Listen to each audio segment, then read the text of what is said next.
Hello friends, ഞാൻ അനിറ്റ. ഇത് നമ്മൾ പേര നട്ടിരിക്കുന്നതാണ്. ഒരു 16 പേര തൈകളാണ് നമ്മളിവിടെ നട്ടിരിക്കുന്നത്. ഈ 16 3 വെറൈറ്റികളാണ് ഉൾപ്പെടുന്നത്. വേനാറുണ്ട്, തൈവാൻ പിങ്ക് ഉണ്ട്, അതുപോലെ തന്നെ സീഡ്ലെസ് പേരയുണ്ട്.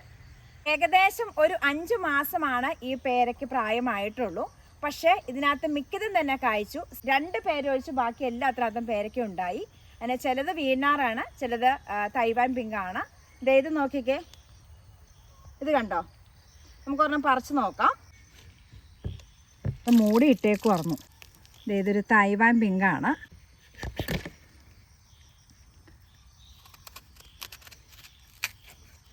ഇത് കളറായി വരുന്നുള്ളൂ കേട്ടോ. പക്ഷെ കുട്ടികൾക്കൊക്കെ ഈ ഒരു പരുവത്തിൽ പറിച്ച് കഴിക്കാനാണ് ഇഷ്ടപ്പെടുന്നത്. ഇത് കണ്ടോ? ഇതൊരു വേറൊരു പേരയാണ്.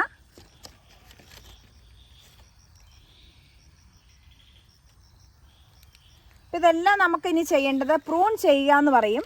ഇത് കണ്ടോ? ഇത് കട്ട് ചെയ്ത് നിർത്തിയേക്കുന്നതാണ്. ഇതുപോലെ എല്ലാ സ്ഥലങ്ങളിലും ഇത് ഈ ബ്രാഞ്ച് കട്ട് ചെയ്തിട്ടുണ്ട്. പിന്നെ കട്ട് ചെയ്യുമ്പോഴേക്കും അടുത്ത ബ്രാഞ്ച് പൊട്ടുകയും പേര നല്ല പടർന്നുണ്ടാവുകയും ചെയ്യും. നമുക്ക് ഒത്തിരി ഹൈറ്റിലേക്ക് വിടാൻ പറ്റില്ല. നമ്മളിവിടെ ഇങ്ങനെ പേര ചെയ്തിരിക്കുന്ന ഒരു റംബൂട്ടാനും അതുപോലെ തന്നെ അവക്കാഡോയും കൃഷി ചെയ്തിട്ടുണ്ട്. അതിൻ്റെ ഇടയ്ക്ക് കിടക്കുന്ന സ്പേസ്, ഇപ്പോൾ നമുക്കറിയാം റംബൂട്ടാൻ തൈ വളർന്നു വലുതാവാൻ കുറേ വർഷങ്ങളെടുക്കും. അപ്പോഴത്തേക്കും നമുക്ക് ഇതിനകത്ത് പേരയ്ക്ക കിട്ടണം. അപ്പോൾ നമ്മുടെ വീട്ടിലേക്ക് ആവശ്യമായ പേരയ്ക്കയും കുറച്ച് പുറത്ത് കൊടുക്കാനും കിട്ടുമെന്നുള്ള പ്രതീക്ഷയിൽ തന്നെയാണ് ഞാൻ ഈ കൃഷി ചെയ്തിരിക്കുന്നത്. കാരണം തീർച്ചയായിട്ടും ഒരു കടകളെ ആശ്രയിക്കേണ്ട കാര്യമില്ല. നമുക്ക് പേര കൃഷി ചെയ്യുവാണെങ്കിൽ നമ്മുടെ വീട്ടുമുറ്റത്തോ, ഇനി അതിന് സൗകര്യമില്ലെങ്കിൽ ടെറസിൽ ജാറിലൊക്കെ നമുക്ക് കൃഷി ചെയ്താൽ നമുക്ക് പേരയ്ക്ക നമ്മുടെ വീട്ടിലേക്ക് ആവശ്യത്തിനുള്ള പേരയ്ക്ക കിട്ടുന്നതാണ്. അപ്പോൾ നമുക്ക് നോക്കാം അടുത്ത പേരകൾ. ഇത് കണ്ടോ? അടുത്ത പേര കണ്ടോ? ഇത് കളറ് മാറിയിട്ടുണ്ട്. പേരയ്ക്ക ഉണ്ടാക്കി കിടക്കണ കണ്ടോ? അതുപോലെ തന്നെ ഇത് വേറൊരു തൈയാണ്.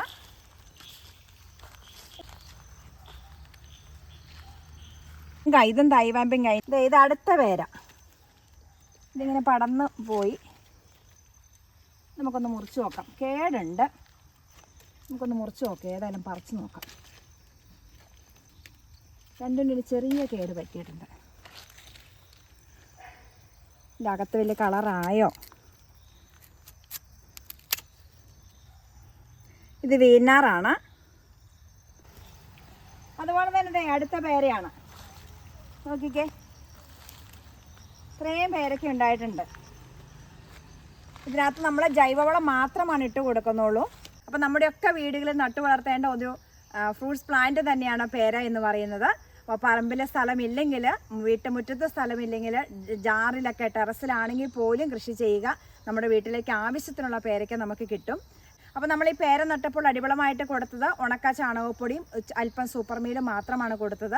അത് മാത്രം കൊടുത്തുകൊണ്ട്, അല്ലെങ്കിൽ ജൈവവളം ഇടയ്ക്ക് കോഴിവളം ഇട്ട് കൊടുക്കാറുണ്ട്. ഇത് മാത്രം കൊടുത്തുകൊണ്ട് നമുക്ക് പേര കൃഷി ചെയ്യാൻ സാധിക്കണം. പൂർണ്ണമായും ജൈവ രീതിയിൽ നമുക്ക് കൃഷി ചെയ്യാൻ സാധിക്കും. അപ്പോൾ നിങ്ങളും നിങ്ങളുടെ വീടുകളിൽ പേരകൾ നട്ടിട്ടില്ലെങ്കിൽ തീർച്ചയായും നട്ടുപിടിപ്പിക്കുക. മറ്റൊരു വീഡിയോയുമായി നമുക്ക് അടുത്ത ദിവസം കാണാം. എല്ലാവർക്കും നന്ദി.